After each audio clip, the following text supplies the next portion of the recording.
ஆப்கி அதாலத்துல John Abraham மீது உள்ள குற்றச்சாட்டு. அவர் இப்ப செல்ஃபிஷ் ஆயிட்டாரு. ஜான், இது என்னோட குற்றச்சாட்டு இல்ல. நான் ஒரு இன்டர்வியூல படிச்சேன். நீங்க என்ன சொல்லிருக்கீங்கன்னா, நான் இப்ப ரொம்பவே செல்ஃபிஷ் ஆயிட்டேன், என் கவனம் பூரா என் கரியர்ல தான் இருக்குன்னு. ஆமா, இந்த குற்றச்சாட்டு பெரும்பாலும் உண்மைதான். அப்புறம் இன்ஃபேக்ட் இதுல கில்ட்டி பார்ட்டி நான் தான். அப்புறம் என்னை பொறுத்த வரைக்கும் நான் தான்.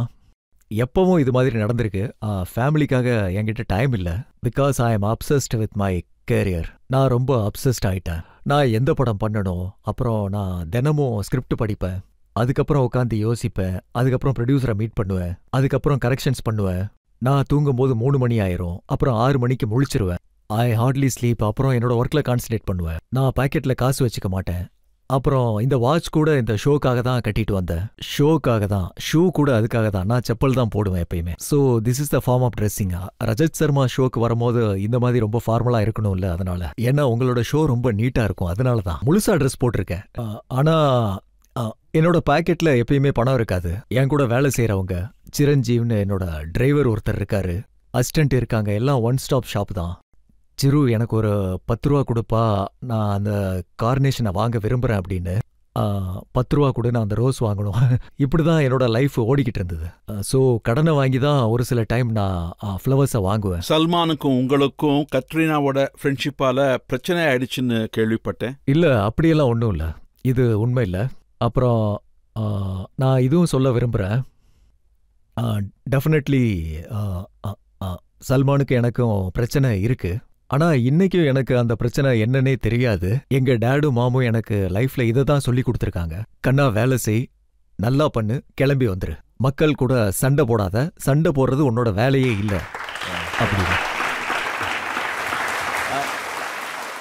சல்மான் கான் ஆப்கி அதாலத்துக்கு வந்தப்ப நாங்க உங்களை பத்தி பேசினோம். ஆமா. அவர் என்ன சொன்னாருன்னா, ஜான் ஆப்ரஹாம் கத்ரீனாவை ஒரு படத்துல இருந்து நீக்கிட்டாரு. சொல்லுங்க. அதுக்கப்புறம் தான் இந்த ப்ராப்ளம் ஸ்டார்ட் ஆச்சுன்னு. சார் எனக்கு ஞாபகம் இருக்கு. That was the part of reason. அந்த படத்தோட பேர் வந்து சாயா. அப்போ சாயா நாங்க ஷூட் பண்ணும் போது ஜிஸ்ம் ரிலீஸ் ஆகல. அப்ப நான் புது பையன். இன்னைக்கு டேட்ல கூட அந்த நேரத்துல டெஃபினெட்லி அந்த டைம்ல நான் எப்பயுமே ரெக்கமெண்ட் பண்ணதே இல்லை. என்னோட டைரக்டர்ஸ், ப்ரொடியூசர் கிட்ட ஹீரோயின் எடுத்துருங்க, இன்னொரு ஹீரோயின் போடுங்கன்னு சொன்னதில்ல. என்ன நடந்ததுன்னு எனக்கே தெரியாது. நான் என்ன பத்தி தான் யோசிச்சுக்கிட்டு இருந்தேன். நான் என்ன எப்படி உங்களுக்கு அவ்வளவு இன்ஃப்ளூயன்ஸ் இல்லைன்னு சொல்ல வரீங்க? ஆமா.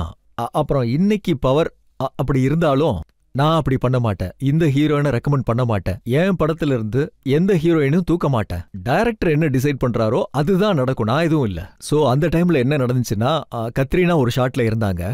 அப்புறம் நெக்ஸ்ட் டே நான் செட்டுக்கு போகும்போது அவங்க அங்க இல்ல. சோ நான் டைரக்டர்ட்டையும் ப்ரொடியூசர்ட்ட கேட்டேன், நேத்து அவங்க இருந்தாங்களே, இன்னைக்கு எங்க அப்படின்னு. அவங்க என்ன சொன்னாங்கன்னா, ரீப்ளேஸ் பண்ணிட்டோம் அப்படின்னு. எப்போ அப்படின்னு கேட்டேன். உங்களோட லாஸ்ட் எபிசோடு முடிஞ்சப்போ. அப்பதான் எனக்கு தெரிஞ்சது அது ஒரு காரணம்னு. ஆக்சுவலி நானும் ஷாக் ஆயிட்டேன். இதனால நடந்துச்சா இல்ல இதனால நடந்ததா அப்படின்னு. இல்ல இதுவாலதான் இருக்குமோ, எனக்கு காரணமே தெரியாது. சோ ஐ திங்க் அதுல எந்த விதமான உண்மையுமே இல்ல.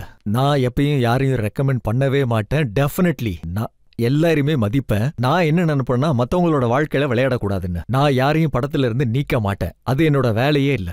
I think you have to be very sensitive. ஏன்னா நான் இந்த இண்டஸ்ட்ரிக்குள்ள அப்படிதான் வந்திருக்கேன்.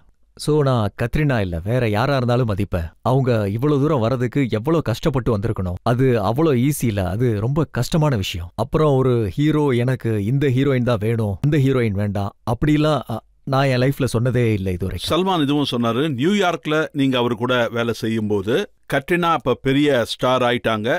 அப்ப சல்மான் என்ன சொன்னார்னா, நானும் கத்ரீனாவும் சேர்ந்துதான் ஜான் ஒர்க் பண்ணலான்றது முடிவு எடுத்தோம். தேங்க்யூ. இப்போ பார்த்தீங்கன்னா, கத்ரீனா வந்து ரொம்ப ஒரு பெரிய star. And I wish her all the best always. நான் அவங்களுக்கு நன்றி சொல்ல விரும்புகிறேன். அவங்களால எனக்கு, கபீர் கானுக்கு ஒரு பெரிய ஹிட் கிடைச்சிருக்கு. So thank you so much. Thank you. ஆனா எனக்கு ஒரு விஷயம் புரியவே மாட்டேங்குது. எந்த ஹீரோயின் கூடலாம் நீங்க வேலை செய்றீங்களோ, அது கத்ரீனாவா இருக்கட்டும், வித்யா பாலனா இருக்கட்டும், அவங்க கூட உங்களுக்கு ஏதாவது ஒரு இஷ்யூ வந்துருதே? அது எப்பயுமே ஏன்னு தெரியல. படத்தோட பப்ளிசிட்டிக்கான்னு தெரியல.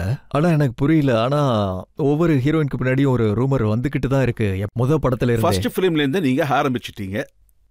அப்புறம் எல்லா படத்துலயும் அதையே கண்டினியூ பண்ணிருக்கீங்க. படத்துல கண்டிப்பா இருக்கு, அது ரொம்ப சாலிடான விஷயம்.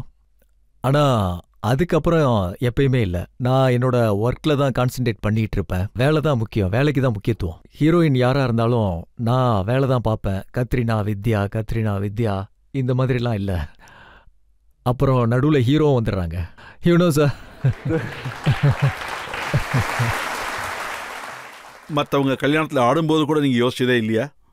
ஒரு விஷயம் ரஜத் சார், நல்லதா போச்சு நீங்க இந்த கேள்வியை கேட்டீங்க. நான் ஆடினதை பத்தி நான் எப்பயும் அப்பியரன்சஸ் கல்யாணத்துல பண்ண மாட்டேன். ஏன்னு தெரியல, பிரின்சிபலி என் மைண்ட்ல இந்த மாதிரி ஃபிக்ஸ் ஆயிருச்சு. நான் இந்த மாதிரிலாம் பண்ணக்கூடாதுன்னு. ஸோ நான் வெட்டிங்ல டான்ஸ் ஆட மாட்டேன், ஃபங்க்ஷனுக்கு போகக்கூடாதுன்னு. அப்புறம் எந்த ஃபங்க்ஷன் போனாலும் அது என்ஜிஓ ஃபங்க்ஷனா தான் இருக்கும், அதாவது நான் ப்ராஃபிட்டபிள் ஆர்கனைசேஷன். என்னோட ஏஜென்ட் கேட்பாரு, நீங்க பணம் சம்பாதிக்க மாட்டேன்றீங்க, நீங்க ஆட மாட்டேன்றீங்க, ஃபிலிம் அவார்டு ஃபங்க்ஷனுக்கு போக மாட்டேன்றீங்க, கல்யாணத்துல ஆட மாட்டேன்றீங்க, வேற என்னதான் பண்ணுவீங்க?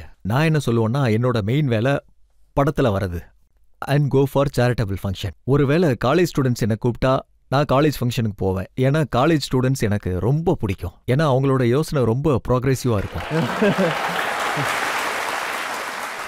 அப்புறம் mom works for make her foundation. It's a cancer thing.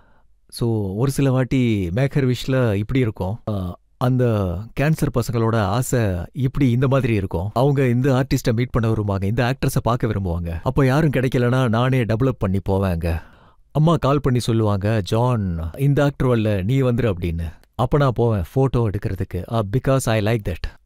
அப்புறம் ஒரு வாரத்தில் நாங்கள் 200-300 நாய்களுக்கு சாப்பாடு கொடுப்போம், தெரு நாய்களுக்கு. ஸோ அது அம்மாவோட ஒரு பழக்கம். 25 வருஷமா அதுதான் பண்ணிக்கிட்டு இருக்காங்க. கல்யாணத்துல கமர்ஷியலா போறத பத்தி பேசல. ஆமா, அப்புறம் நான் என்ன சொல்ல வந்தேன்னா, டோனி கல்யாணத்துக்கு நீங்க போனப்ப ஆமா, அங்க நல்லா ஆடின, ரொம்ப நல்லா இருந்தது. டோனி நியூஸ் சேனல்ஸ் அலோ பண்ணல, ஆனா எல்லா நியூஸும் வெளியே வந்துச்சு. அங்க எல்லாரோட ஒருத்தர் சந்தோஷமா ஆடினார்னா அது ஜான் ஆப்ரஹாம்னு. சார் ஆக்சுவலி அங்க கிரௌட் ரொம்ப கம்மியா இருந்தது, கொஞ்சம் ஃப்ரீயாவும் இருந்தது. So I just enjoy the day. ரொம்ப நல்லா இருந்தது அவரோட கல்யாணத்துல. டெண்டுல்கர் பெரிய கிரிக்கெட்டர், டோனியோட ரொம்ப நல்ல நண்பர். அவரை டோனி சார் அவருடைய கல்யாணத்துக்கு கூப்பிடல. ஸோ அவர் என்ன சொல்லியிருந்தாருன்னா, ஜான் ஆப்ரஹாம் என்ன டோனியோட சித்தப்பாவா, அவரை மட்டும் கூப்பிட்டுருக்காருன்னு உங்களுக்கு தெரியுமா? சார் டோனியோட என்னோட வேல்யூஸ் சிமிலரா இருக்கும். அவரு ராஞ்சி பையன் அண்ட் ரொம்ப சிம்பிளான பையன். He is a very straight boy. அவர் ரொம்ப நேர்மையான மனிதர். அப்புறம் நான் ஆன் ரெக்கார்ட் சொல்ல விரும்புறேன், ஐ திங்க் ஹீ இஸ் அவர் இந்தியா டீமுக்கு கிடைச்ச ஒரு மிகப்பெரிய பொக்கிஷம். இந்திய கிரிக்கெட் வரலாறுல அவரோட பங்களிப்பு ரொம்ப முக்கியமானது. அவர் ஒரு ஃபேமிலி மேன். எங்க 2 பேர்ல ஒரு விஷயம் காமன், அவருக்கும் ரொம்ப பைக் பிடிக்கும். He loves motor cycle. அவர்கிட்ட 29 பைக்ஸ் இருக்கு. அப்புறம் என்கிட்ட 4 மட்டும்தான் இருக்கு. ஸோ உங்ககிட்ட 4 மோட்டார் பைக்ஸ் இருக்கு, ஆனா நீங்க ஓட்டுற வண்டிங்க ரொம்ப சாதாரணமானது. ஆமா, நான் ஜிப்சி ஓட்டுவேன், மாருதி ஜிப்சி. நான் ஜிப்சி வாங்க போனப்போ அங்க விற்கிற ஒரு கேட்டார் என்கிட்ட, is this for your security? நான் இல்லை, எனக்காகன்னு சொன்னேன். எனக்கு நானே செக்யூரிட்டி, எனக்கு எதுக்கு? நான் சொல்றது புரியுது இல்ல? ஸோ அதை நான் எதுக்காக வாங்கினேன்னா, ஒரு time date first time gypsy book பண்ணப்போ, when I was really young, first standard, second standard, டேடோட booking number, that was booking number 1, that Gypsy. அந்த நேரத்தில் அவரோட பார்ட்னர் வந்து ஏமாத்திட்டார், எங்ககிட்ட பணம் இல்லை அப்போ. ஸோ அந்த டைம் ஜிப்சி எனக்கு என்னோட ஃபர்ஸ்ட் க்ரஷ் மாதிரி ஆயிருச்சு, ஃபர்ஸ்ட் கேர்ள் ஃப்ரெண்டு மாதிரி ஆயிருச்சு. வாழ்க்கையில் நான் வாங்கினா அதை தான் வாங்குவேன். இந்த மாதிரி இங்கே எவ்வளோ வண்டி இருக்கோ, I love your car, beautiful. ஆனா என்னோட வண்டி ரொம்ப பேசிக், கொஞ்சம் இடுப்பு வலிக்கும், ஆனாலும் நல்லா இருக்கும், எனக்கு ஒரு ரஃப் ஃபீல் கிடைக்கும். ஜான் சார், நீங்க உங்க ஃப்ரெண்ட்ஸ்க்கும் ஃபேமிலிக்கும் டைம் ஸ்பெண்ட் பண்ணலன்னு ஃபீல் பண்றீங்களா? அப்போ அதுக்காக நீங்க ஏதாவது ஸ்டெப் எடுத்தீங்களா? ஏதாவது ஒரு வீக்கெண்ட் அவங்க கூட டைம் ஸ்பெண்ட் பண்றது? இப்போ நான் டேட் மாம டின்னருக்கு வெளியில கூட்டிட்டு போவேன், லஞ்சுக்கு முயற்சி பண்ணுவேன்.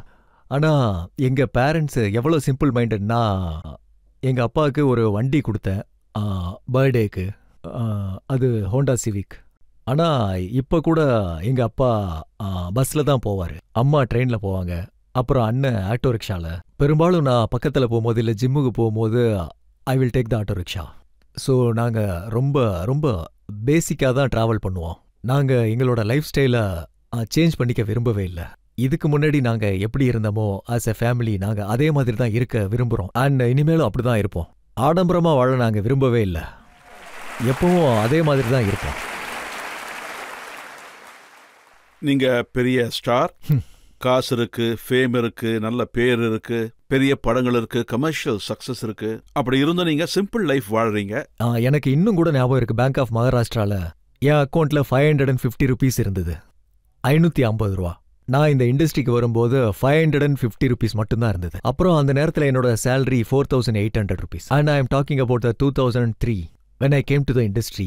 நான் அந்த பணத்தை வச்சுக்கிட்டு எப்படி வந்தேன்னா, எனக்கு இப்படிதான் தோணுச்சு, ஒருவேளை நான் இங்கிருந்து போனேன்னா என் பலத்தால போனேன், என் பலத்தால வாழணும்னு, எனக்கு யாரோட சப்போர்ட்டும் தேவைப்படக்கூடாதுன்னு. அப்புறம் ஜான் அப்ரஹாம் ஒரு இண்டிவிஜுவல். அவரு யாருக்கும் நண்பனும் இல்லை, யாருக்கும் எதிரியும் இல்லை. அவர் வருவாரு, அவர் வேலையை மட்டும் பார்ப்பாரு. அவர் வெறும் ஸ்ட்ராங் இண்டிவிஜுவல். அப்புறம் என்னோட ஆடியன்ஸ்க்கு ஒரு ஸ்ட்ராங் ரெப்ரஸன்டேஷன். ஏன்னா நான் என்ன நினைக்கிறேன்னா, இங்க இருக்கிற பெரும்பாலான ஆடியன்ஸ் பாத்தீங்கன்னா அப்சல்யூட்லி என்ன மாதிரி. இங்க பாத்தீங்கன்னா முக்காவாசி பேர் middle class. We are all middle class, right? அது ஒருவேளை என்ன பொறுத்த வரைக்கும் நான் மிடில் கிளாஸ் வீட்டில இருந்து வந்து இவ்வளவு தூரம் வரைக்கும் வந்திருக்கேன்னா நான் மட்டும் இல்ல, யார் வேணாலும் ஜெயிக்க முடியும். இங்க இருக்கிற பொண்ணுங்க பசங்க இல்ல, ஜான் அப்ரஹாம் மட்டும் இல்ல, இங்க இருக்கிற யார் வேணாலும். நான் நினைக்கிற இந்த ஒரு விஷன் என்னோட ஆடியன்ஸ்க்கு எல்லாருக்குமே நடக்கணும். நான் கடவுள்கிட்ட வேண்டிக்கிறது இதுவாக தான் இருக்கும். நீங்க ரொம்ப நல்ல விஷயத்த சொல்லியிருக்கீங்க. இது உண்மையிலேயே ரொம்ப அருமையான விஷயம். இதுக்காக ஆடியன்ஸ் கிளாப்ஸ் பண்ணணும் அப்படின்னு நான் கேட்டுக்கிறேன்.